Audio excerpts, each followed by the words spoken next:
All right. Well, thank you for joining us this afternoon for Cultivating Food Systems for Climate Change. My name is Bethany Wallace, and I'm with NOFA New York, and I'm going to help facilitate us through this workshop.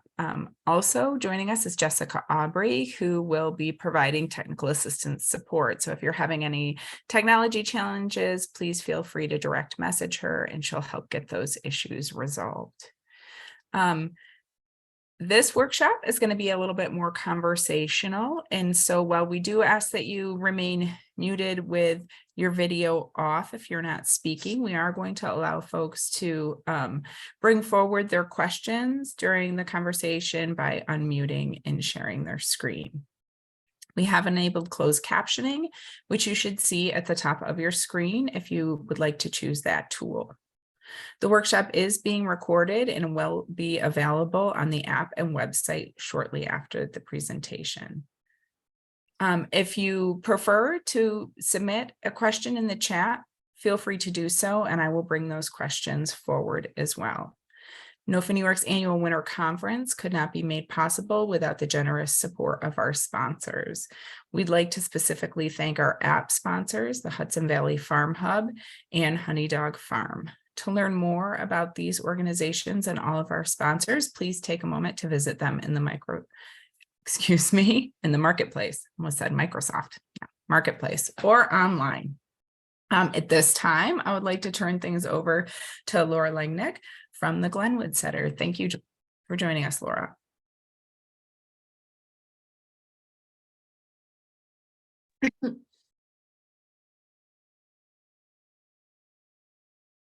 Oops, Laura, you're muted.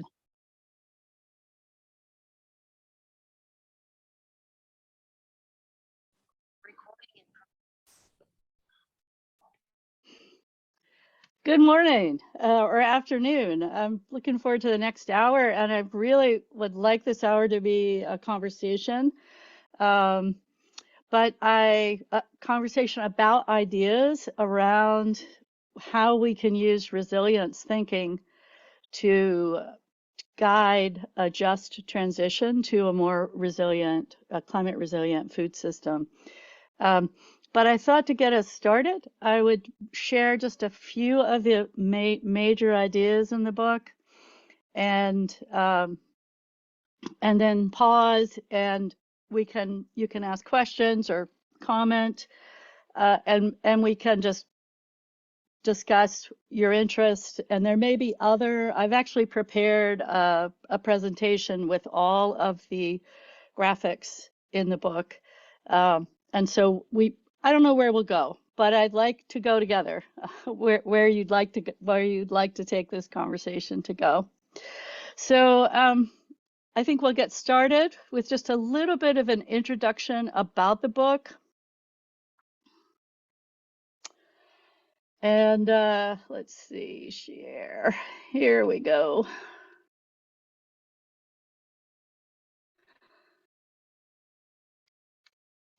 And yes, the book is well, I'll show you the cover of the book in just a second.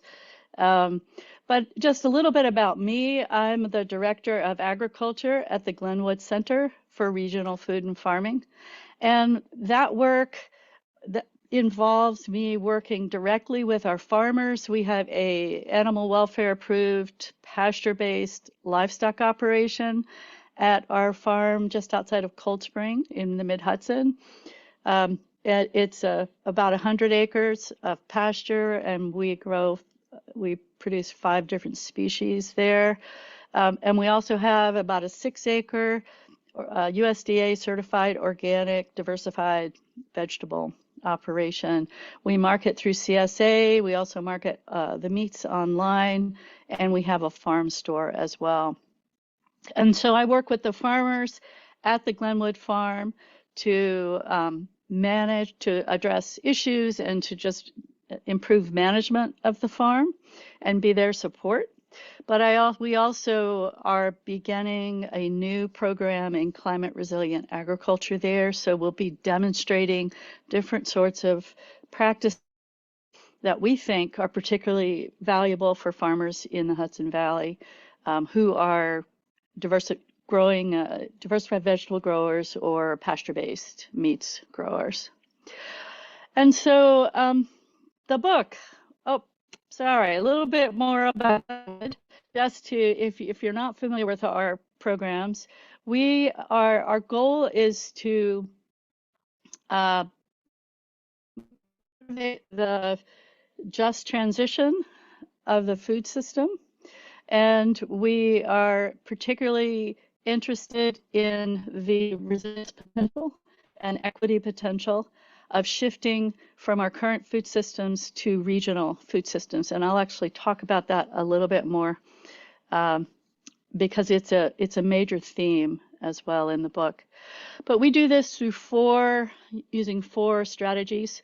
We train farmers, and we do that on our farm in Cold Spring with our apprentice program. But we also have launched in the last year or so a regional apprentice program, the Hudson Valley Apprentice Program. We also facilitate the Mid-Hudson Valley Craft. So we're working with farmers in those ways.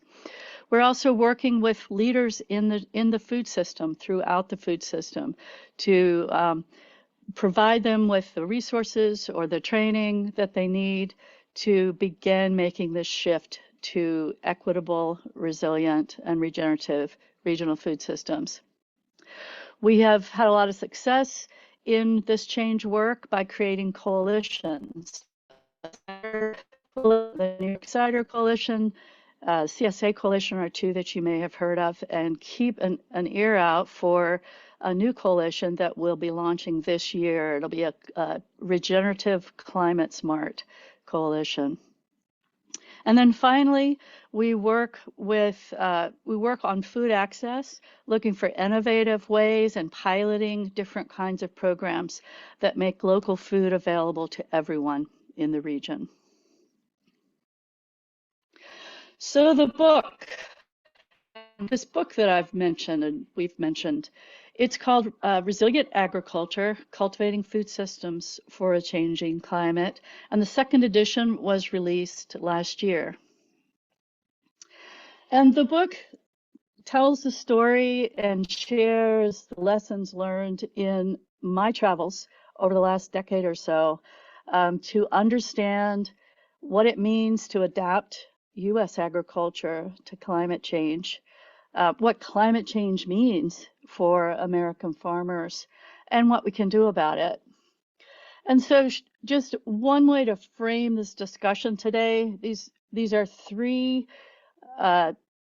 impacts on American farmers of climate. This is from the National Farmers Union. And I really like these statements because they seem to me to be fairly clear, to the point, and they're all calls to action as well. And the first is that we know that changing weather patterns are going to make it more difficult and expensive to grow food. Farmers all over the nation are already sensing that, or already struggling with more variable weather, with rising temperatures, and particularly with extremes of water, too much and not enough. So we know that this is already challenging farmers all over the country, and certainly I've seen it in the Hudson Valley as well. I've seen it on our farm in Cold Spring. And this is, we know, because the changes that we're experiencing in weather patterns are only going to get more intense, at least in the next 30 years or so. So we know this is going to continue to be a challenge in the years ahead. The second is that climate stressors, so hotter temperatures,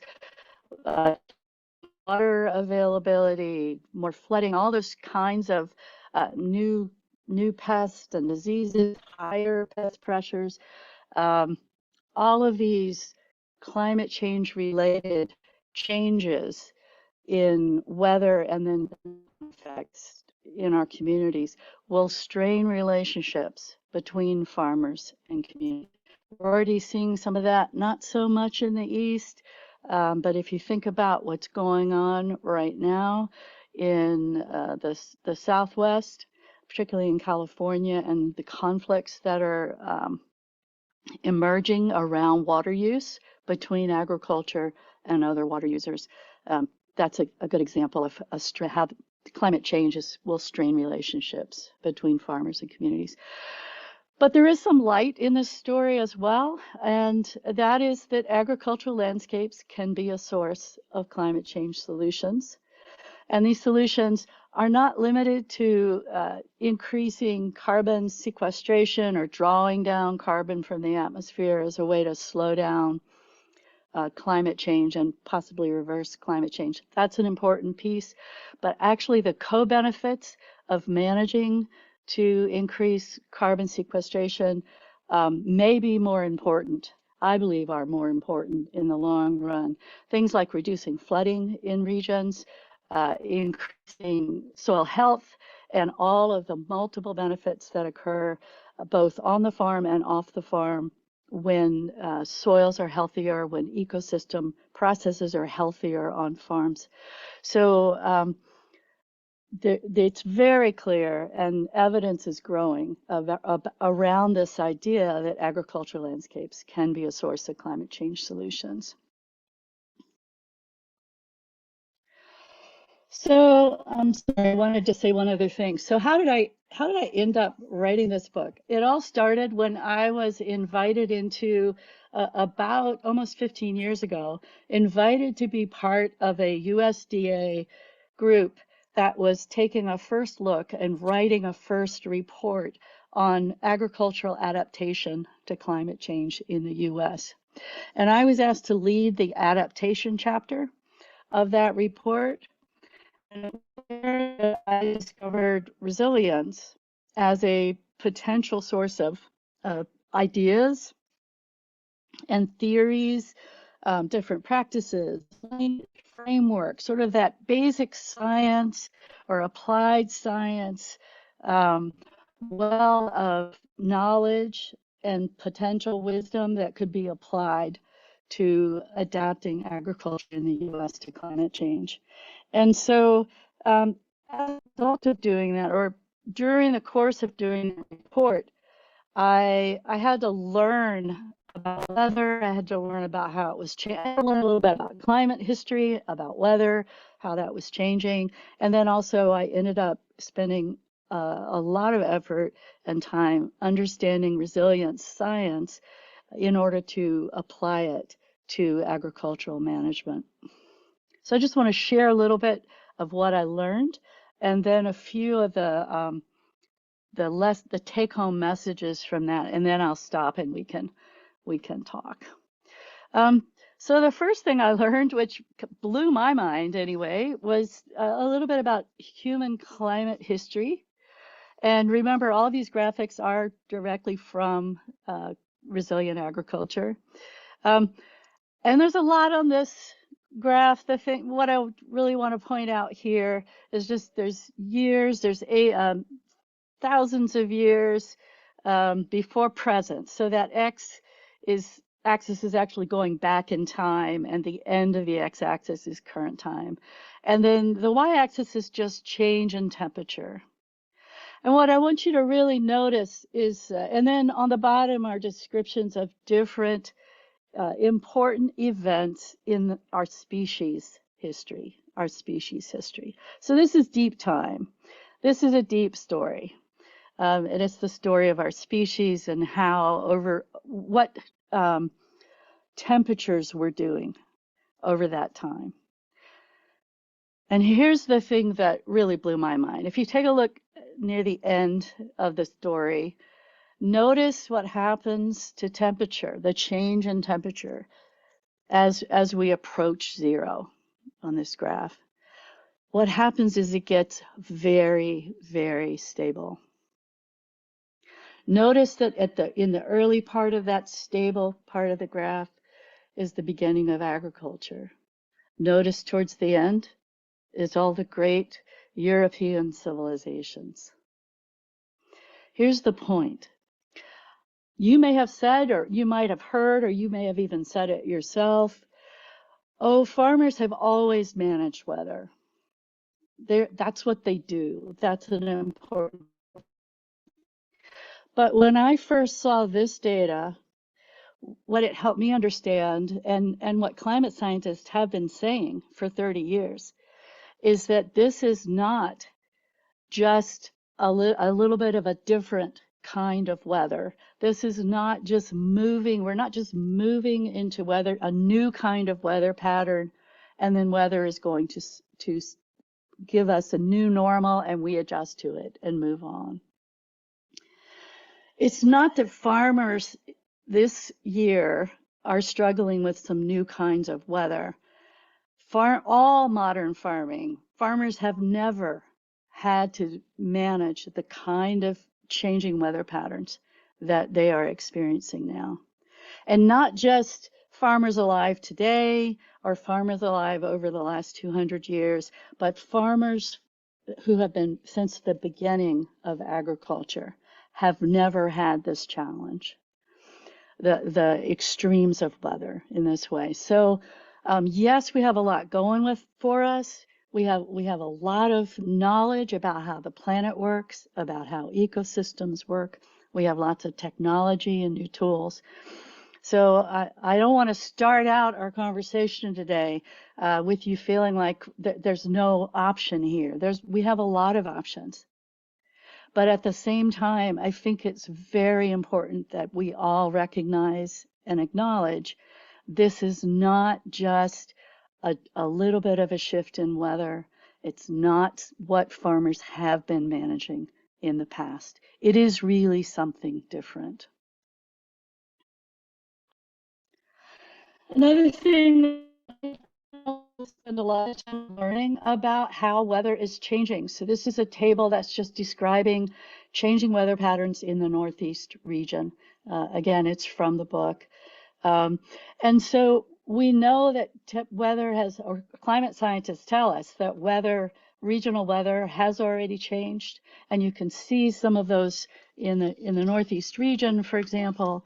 We know that temperatures have increased, both average temperatures and also in each season. The growing season has increased by 9 days. Rainfall intensity has increased, and so on. And so we can, as farmers, we can begin to think about, well, what do these changes mean, particularly the seasonal changes? So that box up at the top that is summary of changes that have already occurred, and then the below that is summary of expected changes through to the middle of this century. So it's over the next 30 years or so. So what I just want to point out here is that climate scientists can help us as farmers and others working in the food system both recognize the kinds of changes that have already occurred, but perhaps even more important, begin to prepare for the changes ahead.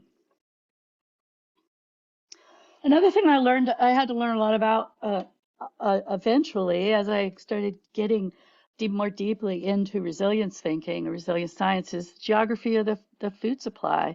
So I actually, even though I had worked in agriculture for about 25 years before I got started with this project with USDA, I really had not fully comprehended how the structure of the U.S. food system, or how we feed ourselves, might play into the vulnerability of our food supply to climate change. So that was another deep dive that I took into understanding really where does our food come from, and how do we eat? How do we feed U.S. populations? And then finally, I took a deep dive into resilience, and it was a special kind of resilience. It's called social ecological resilience. It's a type of resilience science that is rooted in ecology, but it specializes in looking at relationships in ecosystems that are dominated by humans. And so that's the perfect mix of ideas and theories when we're thinking about agriculture, because farms, after all, are ecosystems that are designed and managed by humans. And so lots of different lessons in resilience thinking or resilience science that we can use, that we can apply to being successful as farmers in a changing climate. Just to get us started, I want to just give you a few examples. And the first is that resilience is about a whole lot more than just bouncing back. And I actually think that resilience, thinking about resilience more broadly and taking advantage of the three complementary capacities that are observed in resilient systems is the first step to applying resilience thinking to farm management. So what are those three capacities? That bounce back capacity, that's absolutely there. That's in the middle there. It's called recovery capacity. The ability when there is damage to bounce back quickly and at low cost, or to resume operations quickly and at low cost. But there are two other capacities that I think are actually more important for us to focus on in this question of resilient agriculture. And the first is response capacity. What is that? Very simply, it is the designing and managing a farm or a food system so that when there is disturbance or shock, there's no damage. So that system has built-in responsibility, response capacity to adjust to those changes in ways that avoid or reduce damage. So I think response capacity and all of the ideas around how we design for and manage response capacity, so important for us to focus on, because why not? If we know enough to be able to design systems so that we can avoid damage, why not? Then we never have to worry about bouncing back. And then the other capacity that is also important, and I think is particularly applicable to farms and farming systems, or really food systems too, is for us to, transformation capacity is the ability to recognize that a system just isn't working. There's some condition or some changes going on, so that we can step back from that system, the humans that are managing that system, and realize and recognize and admit that the system's really not working, and we need to begin looking at how to change it in order to enhance the response and recovery capacity. So there's really a lot there, but that's a short introduction to some of the ideas in resilience. And then I'll stop here to just because there's a lot on this slide, and if folks are really interested, we could come back to it. But I just wanted to finish by saying that we already know a lot about how to cultivate resilient foodways. Resilience thinking or resilience science has observed and described behaviors of resilient systems, including resilient foodways. And within each of these petals here, image, there's a whole series of practices, structural arrangements, patterns that we can point to and use to help us rethink our food system, to achieve this transformation, to adjust resilient and regenerative regional food and farming systems. So I'll stop there and open the floor if folks have questions, or we can go where you'd like to go. Thank you, Laura. We do Or comment or yep. I was just going to say, we do have a robust number of folks that have joined us. So I think for ease in being able to answer questions, it might be best for folks to post things in the chat. And we do already have a question in the chat that I'd like to bring forward. Katie asks, what's the distinction between a foodway and a food system? Great question.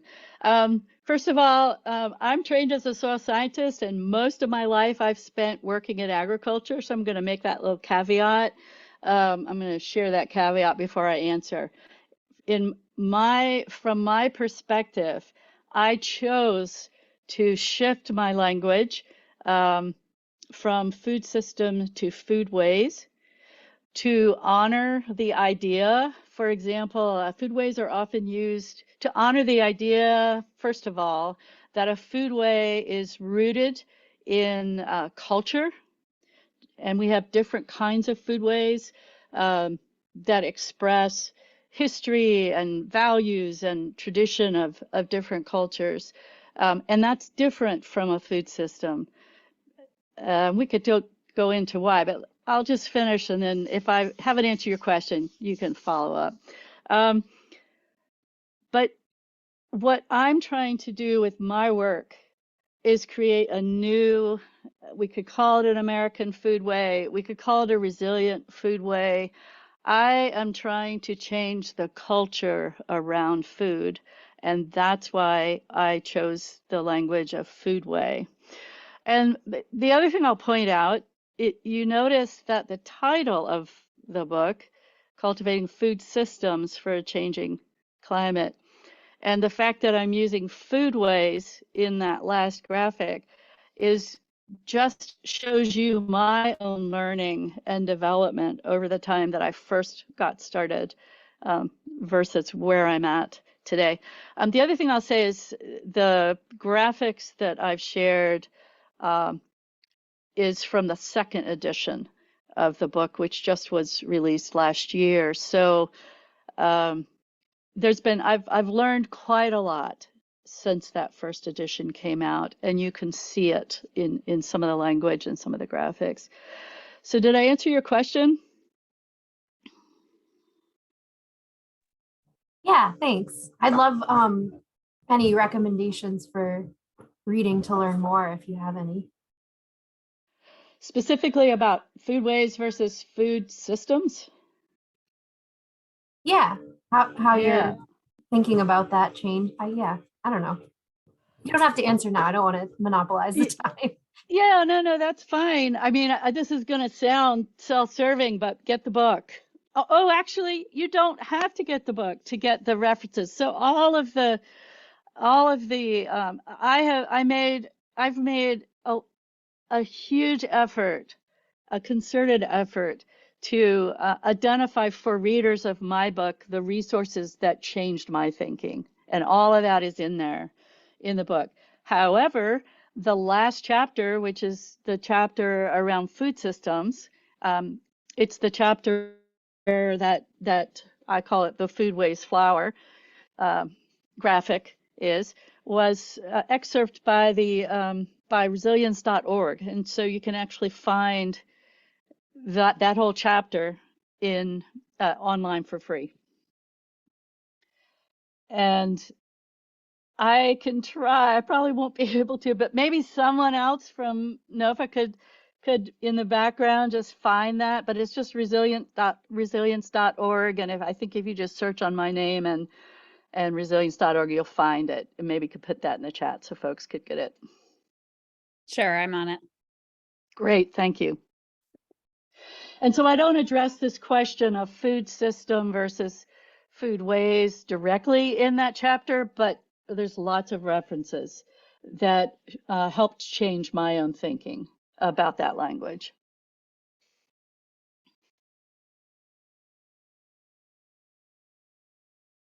So Laura, that's the only question we have in the chat oh, wait, I spoke too soon.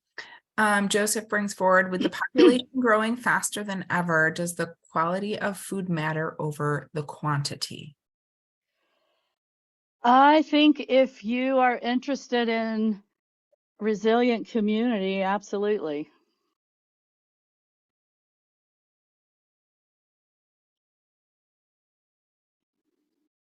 And another question, in your book or your work, how to you cover working with neighboring farms when an issue arises, example, erosion from your farm or onto your farm?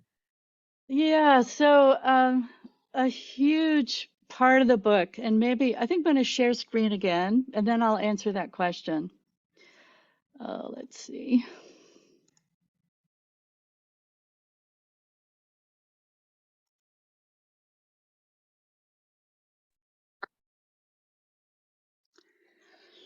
We're just going to move to, yeah.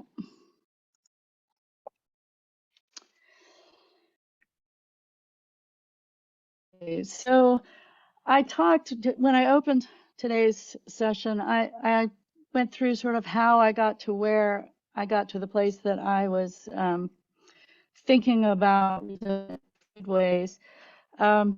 I didn't stop there. I got done with that USDA report back in 2011, 2012, and I was really curious to see if these ideas, concepts and language and framework that I had learned when I studied resilience thinking, social ecological resilience, how farmers were using those ideas. Were farmers using those ideas? And related to that, I was very interested to also understand how farmers and ranchers around the country were responding to changing weather patterns. One thing I didn't say was that one of the real surprises of that USDA work was I found, remember, I was the leading the adaptation chapter, and back then in 2011, I could find research on how farmers were adapting in Canada, in Europe, in Australia. I could find there was no published research on how farmers were adapting to climate change in the US. And that gap really, really shocked and surprised me. And so I was coming off that work. I had learned about resilience. I wanted to understand how these ideas might be being used by farmers in the US. And also I was also interested to find out their experience of farming in a changing climate. And so I got started on a study that has turned into more than a decade of visiting with a group of farmers around the country to find out. Early on, it was just how they were adapting, how they thought about resilience.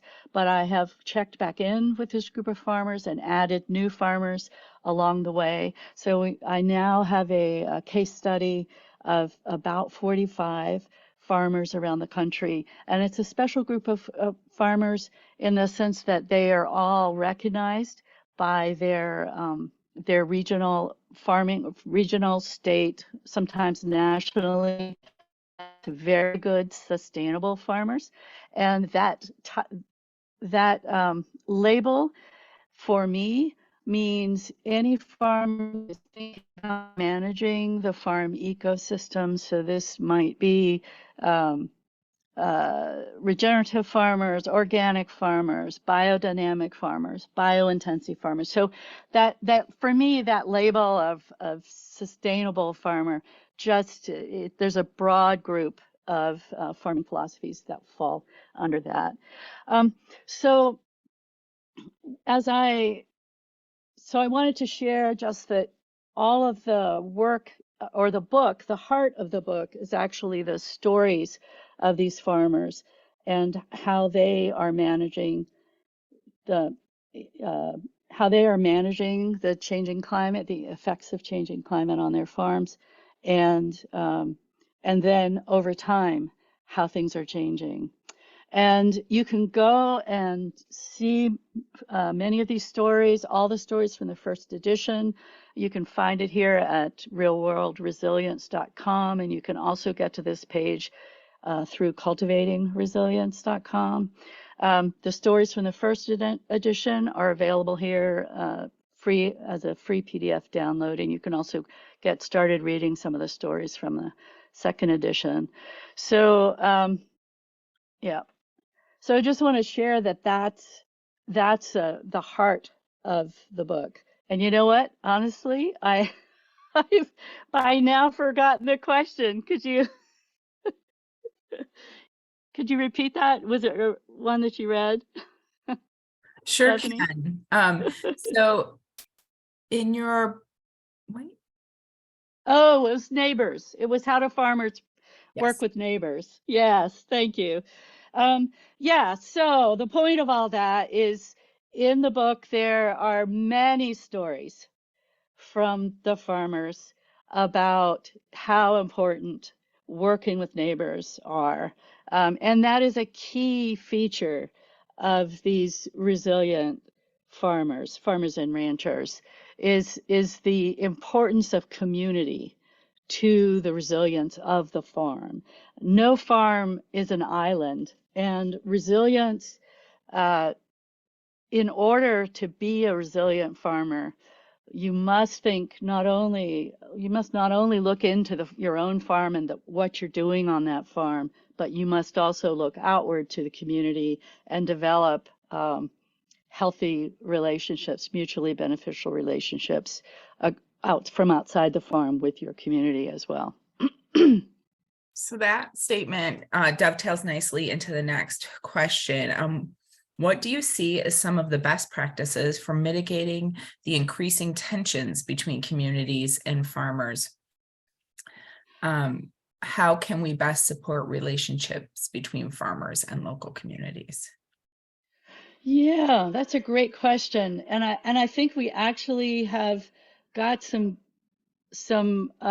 there are examples, or I think of it as patterns, that provide ideas for how we do this. And I think generally the first step, no matter how you get it done, is for the communities that benefit from the farms operating within their area, and also the communities that are fed.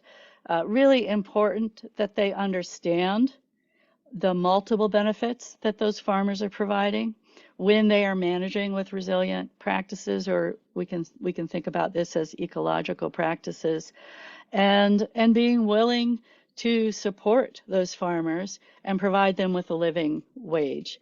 And a couple of examples. I mean, there are many examples of how that's done. I think in general, the pattern is somehow we're subsidizing the farm operations, or we're subsidizing the cost of food in the marketplace. That's kind of the two ways that it gets done. But there are lots of very inspiring ideas and pilots going on out in the world. And the one that's coming to my mind right now is it's a program that was piloted in Texas. It's called Water as a Crop. And what I think is so compelling about this idea is that a city water supply, the industries in that city that use a lot of water, and electrical, the power companies in that city, all got together and they paid for farmers upstream, farmers in the watershed that they were all inhabiting, to adopt resilient practices or conservation practices that reduced runoff. And you can imagine, or maybe you can't. If you can't, we can go into the details, but basically supported those farmers to implement practices on their farms that improved the quality of the water supply and increased the quantity of the water available for those downstream users. So that's one example. We have a very renowned and globally recognized example right in the Hudson Valley region with New York water supply, in which the same sort of idea of the water users subsidizing farmers upstream to maintain the quality of the water supply as well. So the New York City example is one that is widely recognized. The water as a crop example, I like to use as an example of where we might go with this, because it's a little more directed. It's not just taxing all the water users, but really looking at who is using water and making sure they're all involved in subsidizing that change on the farm.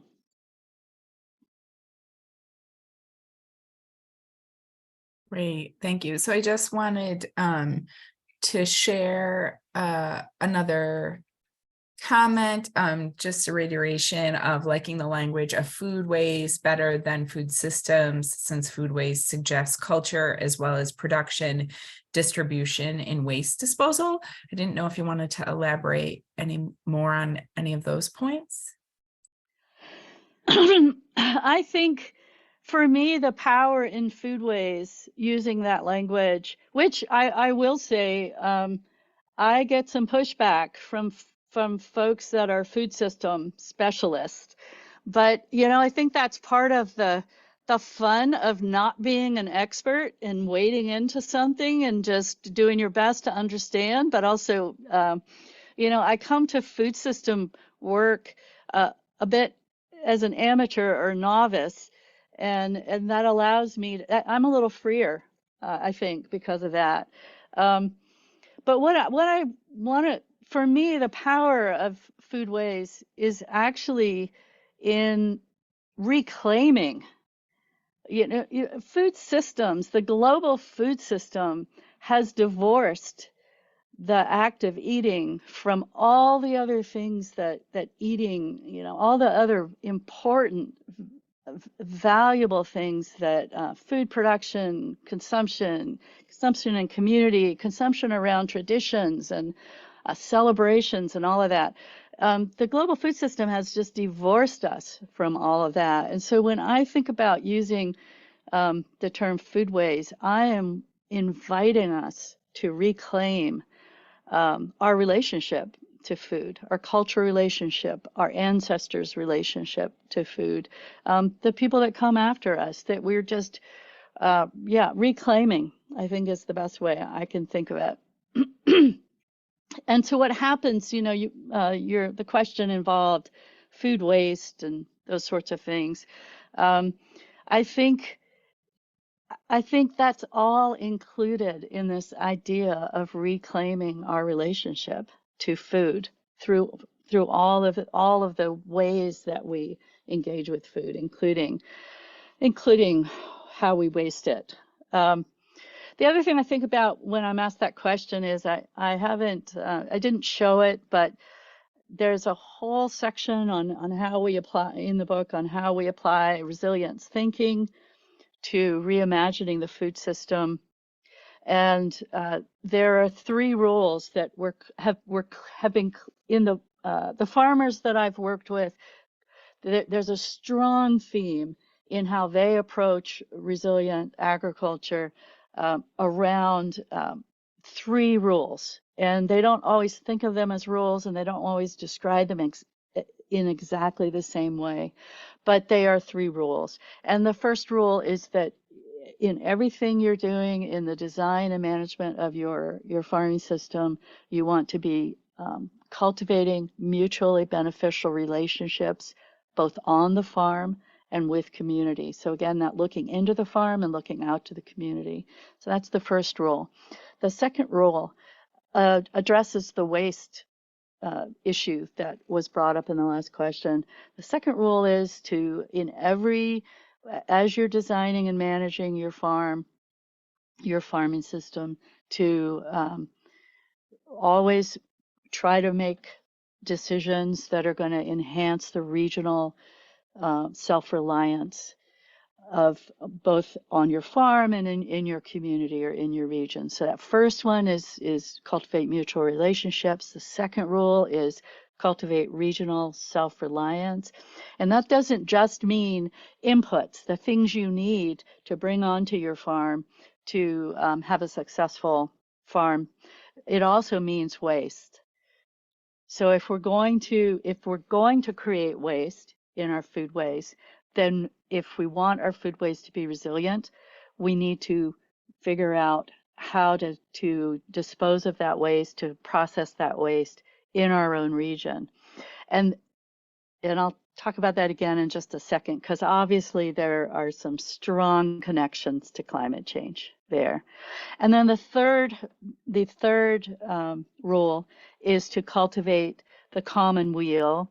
or that's an old word from my ancestors, which it used to mean just community wealth, wealth of all kinds, not just financial wealth, but wealth in healthy resources, healthy clean water, healthy soil, and also social wealth.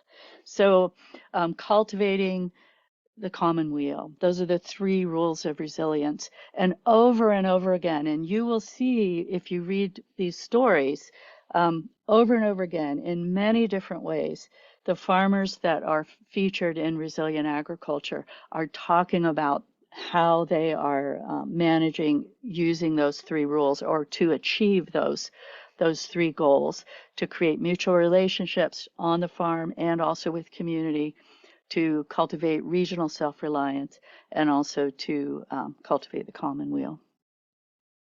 So this is way deeper than whether we can get tomatoes grown in California across the country to a store in New York City, right?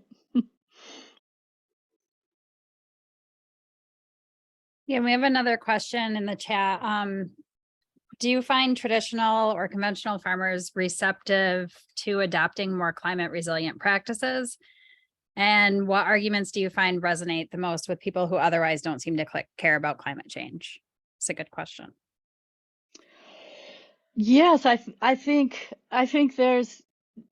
Do I find them receptive? Yes, absolutely. And if you just take a look at what's going on right now in this country, and maybe for the last 5 or 6 years for sure, there's been a huge interest and shift in the conventional, if by that you mean commodity agriculture. There's been a huge shift into thinking about and adopting some practices that we know enhance farm resilience. There's just a few, and it makes sense that these practices would be the first that commodity farmers would choose to take up, and that would be no-till or some kind of reduction of tillage, and also cover crops, and sometimes compost.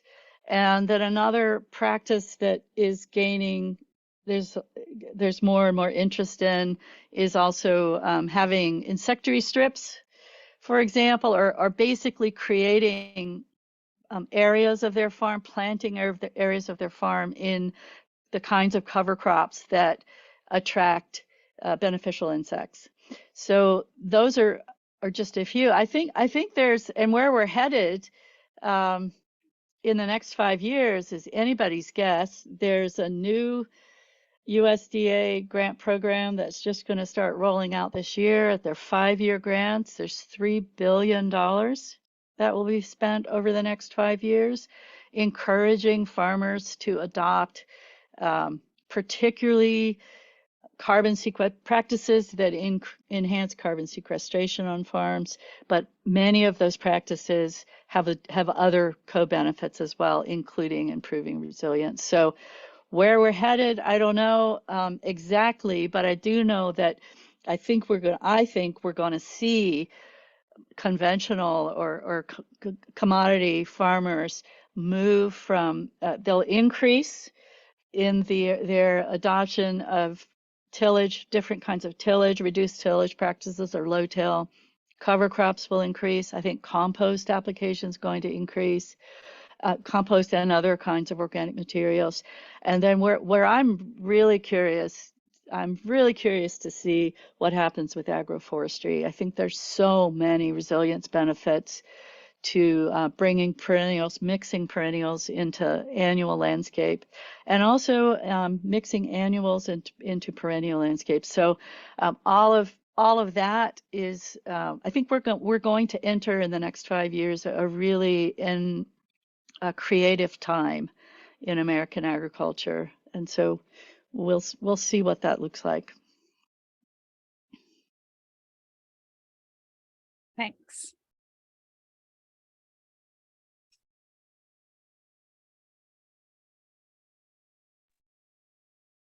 Thank you, Laura. Do you think that resilience thinking could be applied to New York State as a whole? Oh, absolutely. Resilience, the beauty of resilience thinking is that it's a systems science. So it is useful. It's just a tool to help us think in new ways about how we organize, structure, and manage community systems. And then it gives us a set of rules that we can use. I think of it as a pattern language that we can use, or patterns. We can try them out. We can change relationships. We can increase self-reliance. We can change how we're feeding ourselves in the state of New York, so that we are creating systems that accumulate wealth, that cultivate the commonweal in the state. It's a systems science, and so the size of the system is determined by the user. You can draw that boundary almost anywhere. The one limitation, it's not really a limitation well, I guess it is a limitation with resilient science. The one thing is you can't draw that boundary too small, because really any community system, but certainly agriculture and food, needs a land base. And so that is how I eventually arrived to the regional being the right size. It's got to do with managing a land base in a food system that's large enough that you can enhance self-reliance.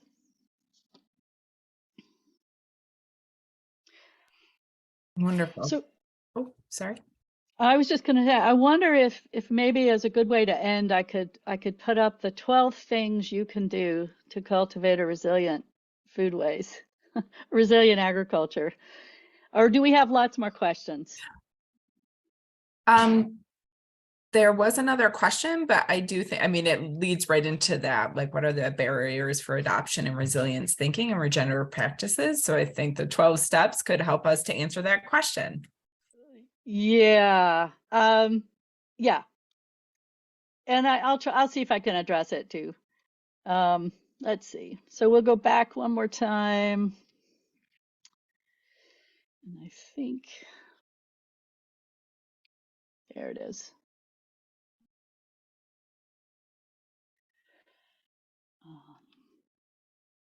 Okay.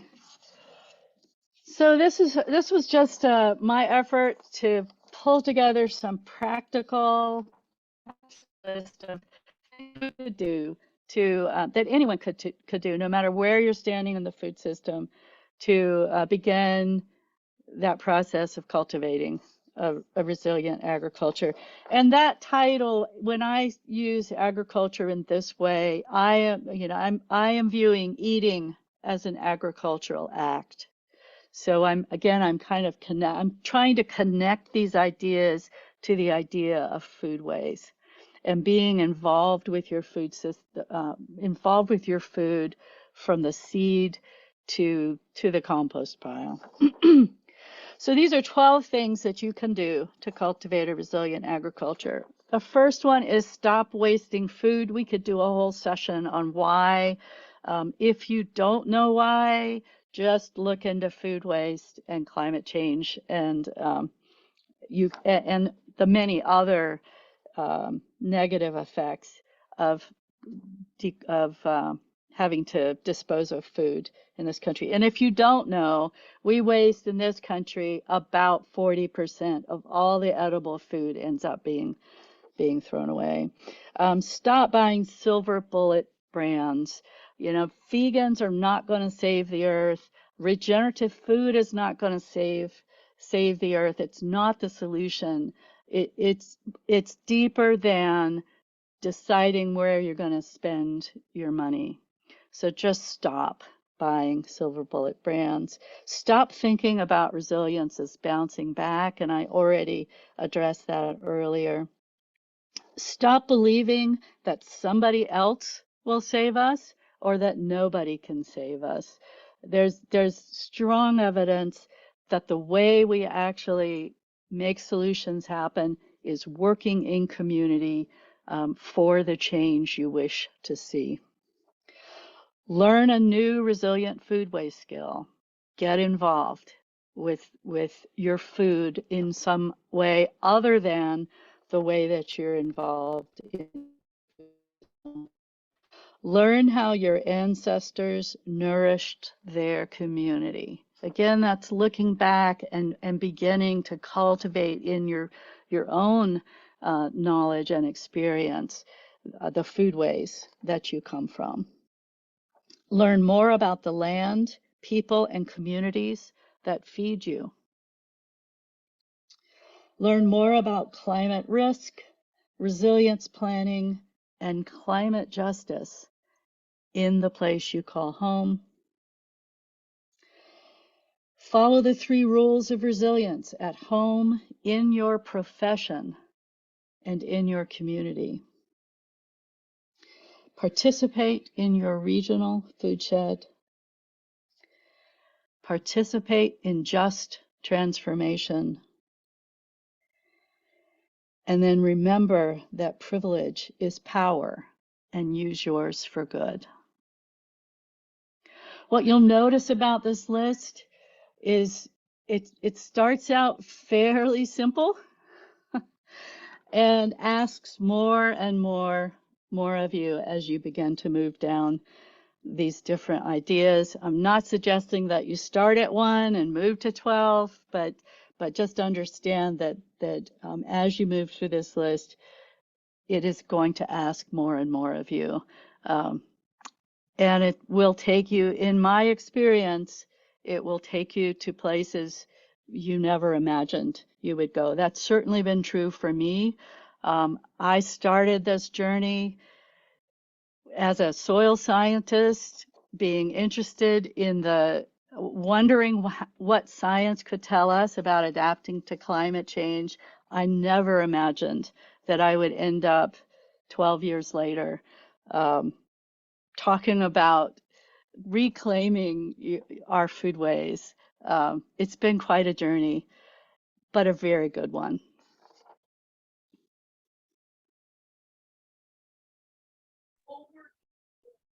Thank you, Laura, and we really appreciate you sharing all of your insights. I do have a couple moments left and one last question, but it's a heavy hitter, and I don't know if you can address all of it, but I feel like because we are in New York State, it should be brought forward. Erin shares, my town's farm landscape is dominated by a mega dairy farm, which does no-till, etc., but I still worry about all the spraying and methane released from the thousands of cows. How do you imagine this industry, which is well subsidized by the government, changing in our region? What does the shift towards grazing-based systems look like in the local realm? And do you think these large agribusinesses will transform themselves, or do you think that they will go under because they can't change so radically? Dairy just runs so strong in the rural culture here. Yeah, that's a great question, and I understand you feeling like it may be heavy hitting, but I actually think there's a pretty simple answer there. All of the mega dairies are not some sort of natural evolution. They weren't created because they made sense in the broader context of feeding ourselves in ways that cultivate the well-being of land, people, and community. They are a construct of our current economic system and also the power in our systems. So with that said, and with also fully understanding that speaking to that power, changing that power is no small feat, I think the question of how dairy will transition is a simple one. We will have to reduce numbers and shift from feeding imported feeds to grass-based dairy production. It resilience thinking and the rules of resilience are rooted in the way this planet works. And we can avoid recognizing that. We can break those rules and for only so long. And then we have to pay for breaking those rules. And so we're paying for that in a big way with climate change and many other we could call them 21st century challenges. And so the challenge here is how we invite everyone into this conversation about what it will take to make that transition to a regional, a resilient food system.